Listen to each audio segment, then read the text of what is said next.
Well, hello everyone. For this week's rant, we're going to head to the mailbox. Now, today's mail comes in the form of voicemail. It was a message that was left on the answering machine anonymously at the Big Valley Creation Science Museum. Now, because it was left anonymously, we are left to guess as to who on earth this person is, where they were calling from, what they look like, etc.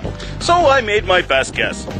I'm just here to make a complaint about how stupid and ridiculous all your beliefs are about creationism. It's just, you're a buffoon.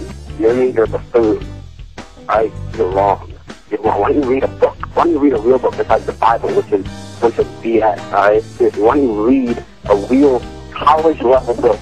How dare you think you can sit there and argue with a PhD in evolution and molecular biology? You think you can argue with that? Those are real qualified human beings to talk. Clearly a sane individual. Emotional reactions like that speak volumes.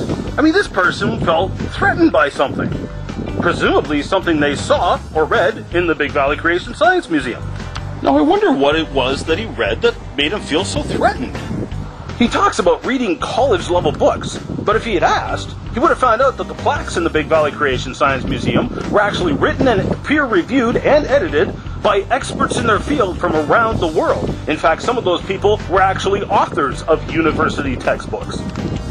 He spoke of genetics, so maybe it was the display on the DNA that made him feel threatened. All we did was point out that the DNA, like a book, had to have an intelligent source. After all, books of information don't just appear out of nowhere, they have an author. Blueprints, which really is what the DNA is, it's blueprints on how to build an organism, blueprints don't just show up without an engineer. And so we asked the readers and left them with the question, where did the information in the DNA come from? We then went on to present and point out that DNA actually has complex repair systems that go along with it. These complex repair systems remove mutations or errors from the DNA. Wait a minute. Evolution requires errors in the DNA to thrive and exist. So that removes evolution. But if you remove the repair mechanism, then the errors accumulate rapidly and they kill the organism along with the evolution that was supposedly happening. Now, these are scientific facts. So why would he feel threatened by scientific facts? On this issue, how dare you read a 2,000-year-old book and think you can compete with modern molecular genetics? Actually, we weren't using a 2,000-year-old book to compete with modern molecular genetics. In fact, we were using modern molecular genetics to affirm the 2,000-year-old book. He kept ranting about molecular biologists, PhDs in their field.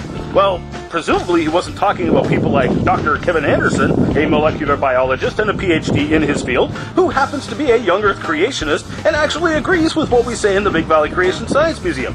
Presumably, he didn't mean Dr. Jonathan Sanford, co-discoverer and inventor of the gene gun and author of the book Genetic Entropy and the Mystery of the Genome. Yes, boys and girls, the whole point of this book is that we could not have evolved, and that's from a molecular biologist. Everything about the true distribution of mutations argues against their possible role in forward evolution. In fact, the entire point of the book is that we are not evolving, we're actually de-evolving. We're deteriorating from a molecular genetics perspective. That is just the most insane thing. It's like trusting a hillbilly to build a rocket. You don't do it. If the hillbilly's like, oh, hey, I think I know how to build a rocket better than a NASA engineer who has a PhD in aero technology. Oh, come on. This has nothing to do with a hillbilly building a rocket. This is building a rocket's based on engineering. Engineering is based on things that are measurable, repeatable, predictable. Evolution is none of these things. Evolution is nothing more than wishful thinking of a fairy tale. You'd be like, well, no, you're not qualified to talk on this. Why don't you go back and grow some tobacco or something, all right? Do something you're good at. Actually, the people who helped build the Creation Museum and helped to write the plaques in it were most certainly qualified for their positions. People like Dr. Gary Parker, who was once a hardcore atheist and evolutionist. The guy had Christian students in his class crying because he was so aggressive in his evolutionary teaching. Yet later on, his own research convinced him that evolution couldn't possibly be true. This was from a guy who was writing university textbooks on DNA and genetics in the 60s. This guy made several predictions about genetics that were only now we were finding out to be true. The fact that this guy is now a young Earth creationist the result of his own research, should make one stop and wonder what it was that he discovered or found out that convinced him that evolution couldn't possibly be true and creation had to be correct. A quick trip to the Big Valley Creation Science Museum will probably give you an idea of some of the things he found out. So maybe you religious people should go back to doing what you did, sitting there praying and having faith, which is pretty much just believing something that you have no proof to believe in. Speaking of blind faith, apparently this gentleman is one of those who believes that a frog turned into a prince. Now, you're welcome to believe this blind faith, just please don't call it science, as there is no evidence supporting this faith. Don't you dare try and bring more religious BS. If you want to be an idiot, fine, believe in your innocence, but don't you try and dare push it on other people, on the innocent people who have no idea of what's going on. You know, they don't have any time to do some research. 2:40 p.m. Friday. Sadly, our caller went over time and got cut off.